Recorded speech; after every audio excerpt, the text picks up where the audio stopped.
I am Talvinder Singh, working as a senior manager utilities in Ralson India Limited. We are manufacturing cycle tire and tubes, auto tire and tubes, and we have new production unit with TBR. हमारी organisation पे जो हमारा ground water है वो हम base हैं ground water extraction के ऊपर। हमारे पास डिफरेंट बोरवेल्स है, यहाँ से हमारा हम जितना भी एक्सट्रैक्ट करते हैं रॉ वाटर, देन उसको हमारा ये है भी प्रॉपर उसका मॉनिटरिंग रहता है, डिफरेंट फ्लो मीटर्स लगे हुए हैं, देन उसका एनालिसिस होता है। उसके बाद हम उसको रिड्यूस करते हैं अपनी वाटर कंजम्पशन को, और जितना भी हमारा प्रोडक्शन में या प्रोसेस में या फिर कहीं भी यूज़ होता है उसको हम जो वेस्ट वाटर होता है उसको प्रॉपर ट्रीटमेंट करके दोबारा उसको रीयूज़ करते हैं। हमारे डिफरेंट जितने भी प्रोजेक्ट्स होते हैं या फिर हमारा प्रोसेस एरिया है, हमारा ये कंसंट्रेट रहता है भी हमारा रॉ वाटर एक्सट्रैक्शन की क्वांटिटी पहले से कम रहे। हमारा जो लुधियाना एरिया है ये ऑरेंज जोन में है, ओवर एक्सप्लॉटेड जोन में है। इसका रीज़न क्या है जी, जो हमारा ग्राउंड वाटर एक्सट्रैक्शन की क्वांटिटी है वो एज़ कम्पेयर टू रीजनरेशन के बहुत ज़्यादा है, हायर है। इसके रीज़न क्या है, एक जो लुधियाना ये इंडस्ट्रियल हब है, इस पे इंडस्ट्री में बहुत ज़्यादा यूज़ हो रहा है, वो भी टोटली हम ग्राउंड वाटर के ऊपर डिपेंडेंट है। सेकेंडली हमारा जो पंजाब में है एग्रीकल्चर बेस्ड है लुधियाना, उसमें भी हमारा एग्रीकल्चर में भी बहुत ज़्यादा डिवर्सिफिकेशन है, उसमें भी बहुत ज़्यादा क्वांटिटी हमारी बेसिकली ग्राउंड वाटर के ऊपर डिपेंडेंट है as compare to other sources है, जैसे कैनाल का हुआ या फिर और किसी का भी रेन वाटर का। यही मेन रीज़न है जिसके कारण हमारा ऑरेंज जोन में, और इसके अकॉर्डिंग हमें इसको कंजर्व करना चाहिए। वाटर स्केर्सिटी की प्रॉब्लम से क्या होगा, हमें ग्राउंड वाटर एक्सट्रैक्शन के जो चार्जेस हैं हमें एक्स्ट्रा पे करने होंगे, और हमारी जो मैन्युफैक्चरिंग यूनिट है, हमारे डिफरेंट प्रोसेस है वो वाटर के ऊपर बेस्ड हैं। इसके कारण हमारी प्रोडक्ट की कॉस्ट इंक्रीज़ होगी। अगर हम एग्रीकल्चर पॉइंट ऑफ व्यू से देखें, वहाँ हमारा अगर पानी कम हो गया तो उसमें हमारे इफ़ेक्ट पड़ेगा क्रॉप यील्ड के ऊपर। क्रॉप यील्ड के कारण हमारे जितने भी आगे की प्रोडक्शन होगी वो कम होगी क्रॉप की, और इसका इकोनॉमिकली बहुत ज़्यादा इफ़ेक्ट पड़ेगा नेशन वाइज। इसको कंट्रोल करने के लिए हमें अगर मैन्युफैक्चरिंग यूनिट में देखा जाए तो हमें सबसे पहले तो यही होगा ही, हमें इसकी क्वांटिटी को रिड्यूस करना पड़ेगा। क्वांटिटी को रिड्यूस करने के लिए हमें सबसे पहले तो इसको सबसे पहले मॉनिटरिंग करनी पड़ेगी भी हम रॉ वाटर एक्सट्रैक्ट कर कितना रहे हैं ग्राउंड वाटर को, और प्रॉपर मॉनिटरिंग होगी। देन हमें एनालिसिस करना पड़ेगा हम किस किस प्रोसेस में हम उसको यूज़ कर रहे हैं, और उसके बाद उसमें हम क्या ऑप्टिमाइजेशन या फिर नई टेक्नोलॉजी के साथ उसको मॉडिफाई कर सकते हैं भी उसमें जो हमारा स्पेसिफिक वाटर है वो कम हो जाए, कोई अडॉप्ट करके न्यू टेक्नोलॉजी। जैसे हमारा नॉर्मल क्या होता है भी हम पहले कूलिंग टावर यूज़ करते थे नॉर्मल, अब जो नई टेक्नोलॉजी आ रही है उसमें ड्राई टाइप कूलिंग टावर्स भी आ रहे हैं। उसमें क्या उसकी COC इंक्रीज़ करके हमारा एवेपोरेशन रेट बहुत ज़्यादा कम हो जाता है, उसमें भी हमारा रॉ वाटर में क्वांटिटी कम हो जाएगी। देन हमारा रहेगा यूरिनल में, मोस्टली इंडस्ट्री या फिर डोमेस्टिक में या कहीं भी होता है भी हमारे जो यूरिनल्स होते हैं वो वाटर बेस्ड होते हैं, उसको भी हम उसकी जगह पैड यूज़ कर सकते हैं। और देन हमारा आता है एरिएशन टैप्स। मोस्टली हमारी जो ट्रेडिशनल टैप्स थी उसमें जो हमारी रॉ वाटर की क्वांटिटी बहुत ज़्यादा होती थी, अगर उसकी जब हम रिप्लेस करेंगे एरिएशन टैप्स को, तो हमारा अगर 1 पल्स में हम स्प्रिंग लोडेड टैप्स को यूज़ करते हो, हमारा अप्रॉक्सीमेट 60% हमारा वाटर की क्वांटिटी कम हो जाएगी सिंगल यूज़ में। अगर यही हम एग्रीकल्चर की बात करें, एग्रीकल्चर में हमारा जैसे पंजाब में है, पंजाब में मोस्टली हमारा क्रॉप रोटेशन चल रही है, वीट और राइस है, इसमें हमारा मेजर है वाटर कंजम्पशन रहती है। और पंजाब में क्या है, मोस्टली हमारी जो वाटर कंजम्पशन है हम ग्राउंड वाटर एक्सट्रैक्ट कर रहे हैं, कैनाल के ऊपर बहुत ज़्यादा कम हम यूज़ कर रहे हैं। इसको कंट्रोल करने के लिए सबसे पहले तो हमें क्रॉप रोटेशन करनी पड़ेगी, हमें राइस और वीट से बाहर निकल के देन हमें डिवर्सिफिकेशन की तरफ जाना होगा। और अगर हमारी फ्रूट्स वगैरह में है तो उसमें हमें ड्रिप इरिगेशन सिस्टम यूज़ करना होगा।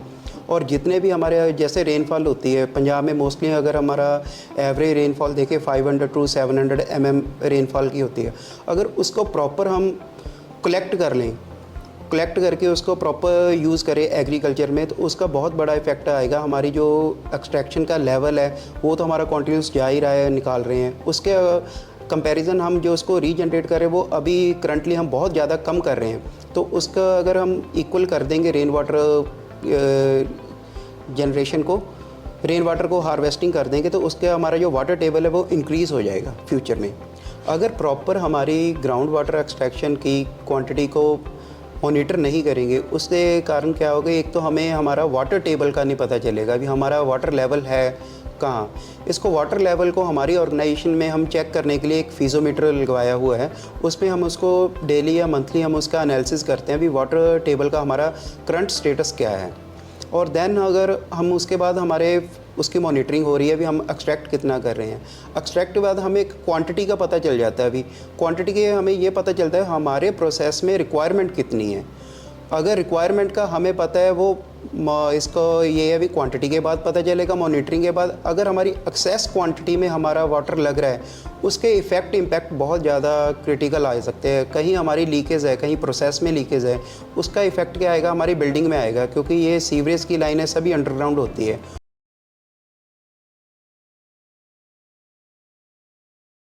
आ गया हमारे प्रोसेस के ऊपर।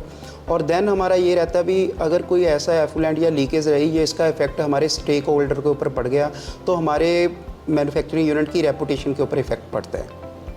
हमारी इंडस्ट्री में हम काफ़ी डिफरेंट टेक्निक्स हम यूज़ कर रहे हैं वाटर की क्वांटिटी को रिड्यूस करने के लिए। इसके हम सबसे पहले तो हमने एरिएशन टैप्स यूज़ की है मोस्टली। पहले हमारी ट्रेडिशनल स्प्रिंग लोडेड टैप्स थी, उसकी जगह हमने एरिएशन टैप्स यूज़ की है। इसमें हमारा अप्रॉक्सीमेट 65% वाटर की क्वांटिटी कम हुई है। देन हमारे पहले वाटर टाइप यूरिनल थे, उसको हमने वाटरलेस यूरिनल में कन्वर्ट किया, पैड यूज़ किया है। और हमारे एक आरओ रिजेक्ट था, आरओ रिजेक्ट पहले हमारे सीवेज में डायरेक्ट ड्रेन आउट होता था, उसको हमने प्रॉपर एक टैंक में कलेक्ट किया और देन उसको ऑप्टिमाइज यूज़ कर रहे हैं। उसको हमने अपनी गार्डन में यूज़ किया है, देन उसको फ्लोर क्लीनिंग में यूज़ कर रहे हैं। एक हमारा कूलिंग टावर का ब्लो डाउन था जिसको हम प्रॉपर यूटिलाइज़ नहीं कर पा रहे थे, उसको हमने एक कलेक्शन टैंक में यूज़ किया है कूलिंग टावर ब्लो डाउन को। उसको हम अपने प्लांटेशन में यूज़ कर रहे हैं, हमारा कहीं भी कोई क्लीनिंग का पर्पस होता है वहाँ यूज़ हो रहे हैं, ऐश क्विंचिंग में यूज़ कर रहे हैं। इससे क्या बेनिफिट हुआ, हमारे एक तो रॉ वाटर एक्सट्रैक्शन की क्वांटिटी कम हुई है और हमारा सीवेज के ऊपर लोड कम हुआ है, इसका बढ़िया इफ़ेक्ट आ रहा है। हमारे गोल्स काफ़ी होते हैं वाटर सेविंग के ऊपर। हम इसको पहले तो हमारा ये था भी हमारी मॉनिटरिंग नहीं होती थी, अब इसको प्रॉपर हम मॉनिटरिंग करने स्टार्ट कर दी ग्राउंड वाटर एक्सट्रैक्शन की। उसके बाद हम इसको प्रॉपर एनालिसिस करते हैं, मंथ वाइज हमारी KPI इसको रिव्यू होती है और उसके बाद हमारा हर क्वार्टरली हम इसको रिवाइज़ करते हैं और नए स्पेसिफिक वाटर कंजम्पशन के हम गोल सेट करते हैं। हमारा ये टारगेट रहता है भी हम जितना भी होता है उसमें 10% हमारी रिडक्शन रहे स्पेसिफिक वाटर की। रालसन में हमारी एक खुद की टीम भी है और उसके साथ में हमें पैरेलल और भी एजेंसीज़ है जिससे हमें गाइडेंस मिलती है और हेल्प मिलती है।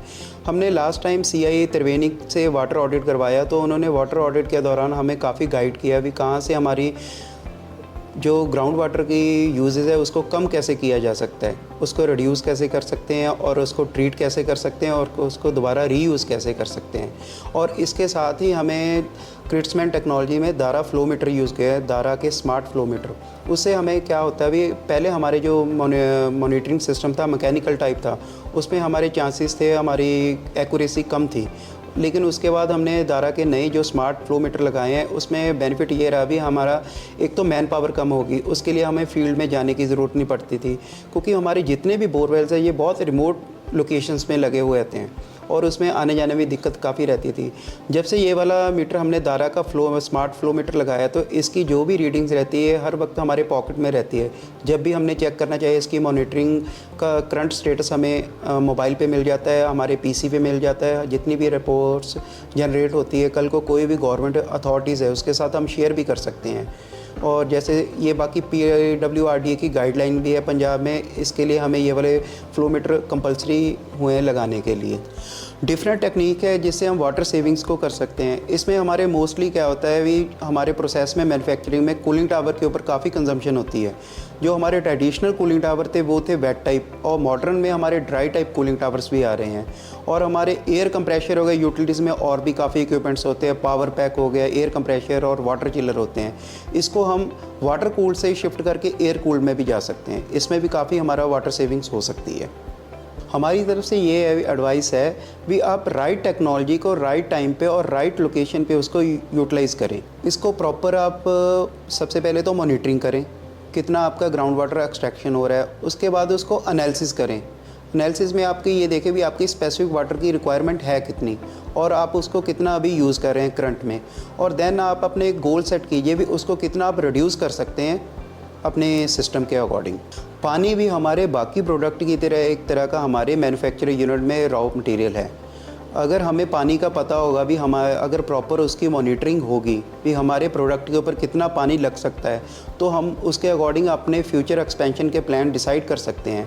अगर हम कल को अपनी प्रोडक्शन को इंक्रीज़ करना चाहिए तो हमें सबसे पहले तो अभी करंट स्टेटस के अकॉर्डिंग हमें ये पता होना चाहिए भी हमारी स्पेसिफिक वाटर कंजम्पशन है कितनी। इसको कैलकुलेट करने के लिए हमें सबसे पहले तो इसका प्रॉपर इक्विपमेंट होना चाहिए जिससे हमें एक्यूरेट रीडिंग आनी चाहिए इसकी। दारा स्मार्ट फ्लो मीटर का हमने जब डिसाइड किया तो हमने काफ़ी बिग प्लेयर्स के फ्लो मीटर के कोड चेक किए थे। उनके कंपैरिजन सबसे पहले तो दारा फ्लो मीटर था, ये कंप्लाइंस को फुलफ़िल कर रहा था एज़ कम्पेयर टू जो PWRDA की गाइडलाइंस थी। और इसका बेनिफिट ये था भी इसके लिए हमें कोई एक्स्ट्रा कुछ भी हमें पावर सोर्स नहीं देना पड़ रहा था, कुछ इंटरनेट कनेक्शन नहीं था, कुछ वाईफाई की ज़रूरत नहीं पड़ रही थी, लैन की जो हमारी प्रॉब्लम थी, क्योंकि हमारे जितने भी बोरवेल्स हैं वो बहुत ज़्यादा रिमोट लोकेशंस में थे। उसमें हमारा जो इनिशियल इन्वेस्टमेंट थी वो फ्लो मीटर के ऊपर से as compare to flow metre cost से ज़्यादा हमारी लैन की कॉस्ट और बाकी इक्विपमेंट की कॉस्ट आ रही थी। लेकिन दारा स्मार्ट फ्लो मीटर का ये बेनिफिट रहा भी एक सिर्फ ये एक 4 इंची का फ्लो मीटर है, यहाँ भी हमने डायरेक्ट हमने बोरवेल के ऊपर अटैच कर दिया। और इसका बेनिफिट ये था भी इसके लिए हमें स्पेशल मैन पावर मॉनिटरिंग के लिए नहीं रखना पड़ रहा था। इसकी रीडिंग्स ऑनलाइन हमारी पर डे में 3 बार हमारी ऑनलाइन उसमें सबमिशन हो जाती है, 8-8 घंटे बाद डेली आती है। तो इसका साथ साथ हमारे मोबाइल के ऊपर आ जाता है, मोबाइल में रहता है और हमारे साथ साथ हमारे पीसी के ऊपर भी आ जाता है। तो इसका बेनिफिट ये रहा भी हमारी मॉनिटरिंग प्रॉपर होने लगी, उसमें हमें क्वांटिटी का पता चल क्वांटिटेटिव एनालिसिस होने लग गया, जिससे हम डिसाइड कर पा रहे हैं भी हमारी स्पेसिफिक वाटर कंजम्पशन एक्चुअल में अभी कितनी है। और इसमें ये बेनिफिट रहता है हमारी कॉस्ट वाइज जो हमारे फ्यूचर के टारगेट रहते हैं उसको हम अचीव कर पा रहे हैं। हमारा दारा फ्लो मीटर की टीम के साथ बहुत अच्छा एक्सपीरियंस रहा। इसके प्रोडक्ट बहुत बढ़िया है, ये सभी फुलफ़िल कर रहा है जितनी भी गवर्नमेंट अथॉरिटीज़ की गाइडलाइन है और इसका रेडीली अवेलेबल है। और इनकी सबसे बढ़िया बात है भी इनकी सर्विस टीम जब भी हम कॉल करते हैं साथ साथ पिक करती है और हमें रिस्पांस देती है, चाहे वो वर्चुअली हो चाहे ऑन साइट हो, कभी भी कोई प्रॉब्लम रहती है। और सबसे बेनिफिट की बात है ये तो कॉस्ट वाइज बहुत ज़्यादा इकनॉमिकल है एज़ कम्पेयर टू अदर जितने भी बड़े प्लेयर हैं। और अभी तक हमारा जो एक्सपीरियंस रहा भी इसमें कोई प्रॉब्लम्स नहीं आई और हमारे कहने से पहले इनकी टीम यहाँ का रिव्यू करती रहती है। दारा फ्लो मीटर हमें यही है हमारी तरफ से रिकमेंडेशन रहेगी, सबसे पहले तो ये प्रोडक्ट बहुत बढ़िया है और देन ये मेड इन इंडिया प्रोडक्ट है। इसके ऊपर हमें कहीं भी इंपोर्ट्स की किसी के ऊपर डिपेंडेंट नहीं होना पड़ता है। ये मेड इन इंडिया है, हमारी कंट्री के अंदर बना हुआ और प्रोडक्ट बहुत बढ़िया है।